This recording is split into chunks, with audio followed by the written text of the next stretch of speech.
Yayasan. Apakah teman-teman pernah mendengar nama Aji Saka?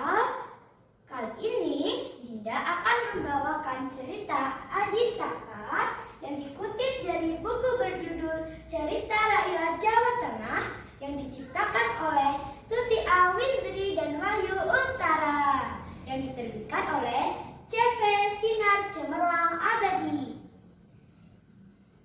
Sebelum mendengarkan cerita, patuhi protokol kesehatan dulu ya, seperti menjaga jarak, memakai masker, menghindari kerumunan, mencuci tangan dengan sabun, dan mengurangi mobilitas. Ayo dengarkan bersama-sama. Dikisahkan pada sekitar abad ke-7 Masehi, daerah Grobogan termasuk dalam wilayah Kerajaan Medang Kamulan yang diperintah oleh dinasti Sanjaya atau Syailendra. Salah seorang raja dari dinasti ini adalah Dewata Cengkar, seorang yang konon amat gemar memakan daging manusia. Karena kesukaan Dewata Cengkar yang aneh tersebut membuat rakyat merasa ketakutan. Mereka tidak ingin menjadi santapan sang raja yang haus darah itu. Berbagai cara dilakukan untuk melawan Prabu Dewata Cengkar, tetapi semuanya sia-sia saja. Tak ada seorang pun yang bisa mengalahkan kesaktian Prabu Dewata Cengkar. Pada suatu hari, Aji Saka berniat untuk ke wilayah Medang Kamulan. Ia mendengar perilaku Raja Medang Kamulan yang bernama Prabu Dewata Cengkar yang sangat jahat. Prabu Dewata Cengkar gemar memangsa manusia. Setiap hari ia harus makan daging manusia. Patih Medang Kamulan yang bernama Jugul Muda harus sibuk mencari manusia untuk dipersembahkan kepada rajanya yang sangat kejam itu. Dalam Aji Saka, rakyat Medang Kamulan merasa ketakutan dan mereka memilih untuk mengungsi dari Medang Kamulan dibandingkan harus menjadi santapan Prabu Dewata Cengkar. Aji Saka berniat untuk menghentikan kekejaman penguasa kerajaan Medang Kamulan yang gemar memakan manusia itu untuk selama-lamanya. Dalam perjalanan menuju kerajaan Medang Kamulan, Aji Saka dan dua pembantunya tiba di daerah pegunungan Kendeng. Aji Saka meminta Sembada untuk tinggal dan menyerahkan keris pusakanya. Katanya, "Kutitipkan keris pusaka ini kepadamu. Sekali-kali jangan engkau serahkan keris pusakaku ini kepada siapapun, kecuali hanya kepadaku. Aku sendiri yang akan datang dan mengambilnya." Sembada mengiyakan pesan Aji Saka. Aji Saka bersama Dora melanjutkan perjalanan menuju kerajaan Medang Kamulan. Di sebuah tempat, Aji Saka meminta Dora untuk tinggal karena ia akan ke kerajaan Medang Kamulan seorang diri. Aji Saka bertemu dengan Patih Jugul Muda yang tampak kebingungan karena tidak mendapatkan seorang manusia pun yang bisa dipersembahkan kepada Prabu Dewata Cengkar. "Jika itu yang menjadi kebingunganmu, serahkan aku kepada rajamu, wahai Patih Jugul Muda," kata Aji Saka. Patih Jugul Muda sangat keheranan mendengar ucapan Aji Saka. Jika orang lain akan lari terbirit-birit saat hendak dijadikan korban guna memuaskan nafsu Prabu Dewata Cengkar, Aji Saka malah menawarkan dirinya. Patih Jugul Muda lantas membawa Aji Saka ke istana kerajaan Medang Kamulan.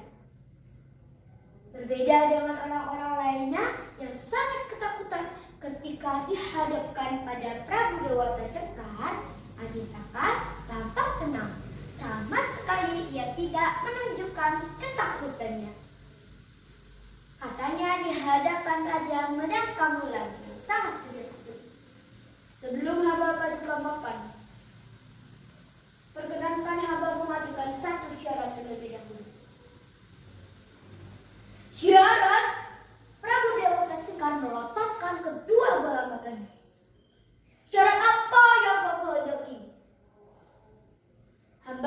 Imbalan, tanah surban yang hamba kenakan ini. Jawab Aji Saka. Tak terkirakan gembiranya hati Prabu Dewata Cengkar setelah mendengar syarat yang diajukan Aji Saka. Syarat yang begitu mudah menurutnya, hanya dengan memberikan imbalan tanah seluas surban yang Aji Saka kenakan, ia sudah bisa memangsa Aji Saka. Maka katanya kemudian dengan wajah berseri-seri, "Aku akan penuhi permintaanmu. Lekas kau buka surbanmu itu dan gelarlah. Aku telah sangat lapar." Aji Saka membuka surbannya dan mulai menggelarnya. Sangat menyeramkan. Surban itu ternyata sangat panjang. Surban seolah-olah tidak putus-putusnya digelar hingga wilayah kerajaan Madangkaburan kurang panjang. Surban bagai terus memanjang hingga membentang dari wilayah istana kerajaan, menjangkau gunung, sungai, hutan, bahkan hingga ke lembah-lembah. Semua tidak menyangka jika surban yang dikenakan Aji Saka begitu panjang lagi luas. Begitupun dengan Prabu Dewata Cengkar tidak menyangkanya. Sesuai perjanjian yang telah disepakati oleh Prabu Dewata Cengkar yang akan memberikan imbalan tanah seluas surban yang Aji Saka kenakan, itu berarti wilayah kekuasaan Prabu Dewata Cengkar diserahkan kepada Aji Saka. Prabu Dewata Cengkar pun sangat marah. Ia langsung menangkap Aji Saka untuk dimaksanya. Namun teman-teman, Aji Saka bukan pemuda sembarangan. Ia bisa menghindari serangan tiba-tiba Prabu Dewata Cengkar. Sebaliknya, Prabu Dewata Cengkar tidak berdaya saat terlilit surban Aji Saka. Meski telah meronta sekuat tenaga, ia tidak bisa melepaskan dirinya. Makin keras ia berusaha, semakin kuat pula ia terlilit surban Aji Saka. Dengan kesaktiannya, Aji Saka melemparkan tubuh Prabu Dewata Cengkar ke laut selatan. Seketika itu, Raja Madangkaburan yang gemar memakan daging manusia itu pun menemui kematiannya. Tak terkirakan gembiranya hati rakyat Madangkaburan setelah mendengar kematian Prabu Dewata Cengkar. Berbondong-bondong mereka kembali ke desa mereka masing-masing. Segenap rakyat pun sepakat menunjuk Aji Saka sebagai pemimpin mereka. Maka lantas Aji Saka bertahta sebagai Raja Madangkaburan menggantikan Prabu Dewata Cengkar. Kian gembira dan berbahagia rakyat Madangkaburan mendapati Aji Saka memerintah dengan adil dan bijaksana. Pada suatu hari, Aji Saka teringat pada keris sakti pusakanya yang dititipkannya di Pegunungan Kendeng yang dijaga oleh Sembada. Ia lantas memerintah Dora untuk mengambil keris pusaka miliknya. Berangkatlah Dora memenuhi perintah Aji Saka. Bertemulah ia dengan sahabat dekatnya yang masih tetap setia berada di Pegunungan Kendeng. Setelah berbincang-bincang melepas kerinduan, Dora menyatakan maksud kedatangannya. "Aku diutus kanjeng Sunan kita untuk mengambil keris pusaka miliknya." Sembada sama sekali tidak curiga mendengar ucapan Dora.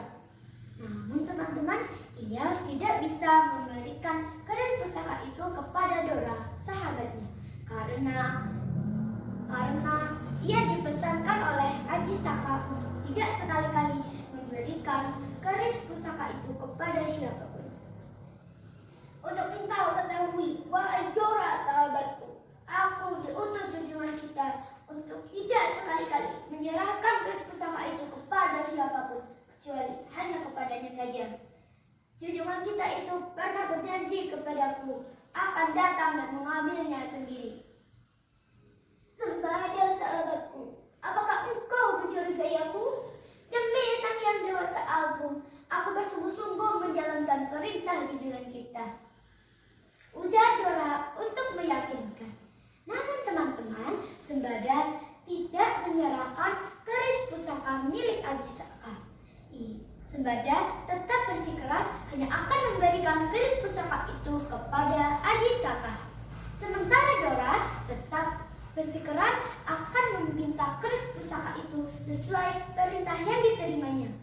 Keduanya saling bersikeras hingga terjadilah perselisihan di antara dua sahabat itu. Perselisihan itu makin meruncing hingga terjadilah pertengkaran di antara mereka. Aji Saka terus menunggu di kerajaan Medang Kamulan. Benar-benar heran dia karena Dora yang diurusnya belum juga kembali. Menurutnya, Dora seharusnya telah kembali. Karena keheranan dan penasarannya, Aji Saka lantas bergegas menuju pegunungan Kedung. Sesampainya di sana, Aji Saka sangat terkejut mendapati dua pembantu setianya telah tewas.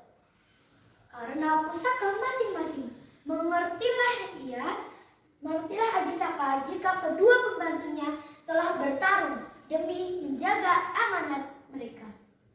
Sembada akan mati-matian, tidak menyerahkan keris pusaka itu kepada siapapun. Begitupun dengan Dora akan mati-matian pula meminta keris pusaka itu.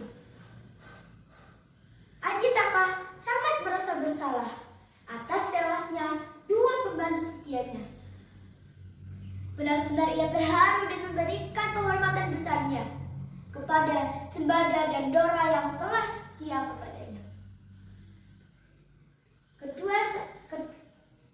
Keduanya rela mati demi menjaga amanat yang mereka emban. Sebagai wujud penghormatan besarnya, Aji Saka menuliskan huruf-huruf di atas batu.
Yang berbunyi Hana Caraka Data Sawang.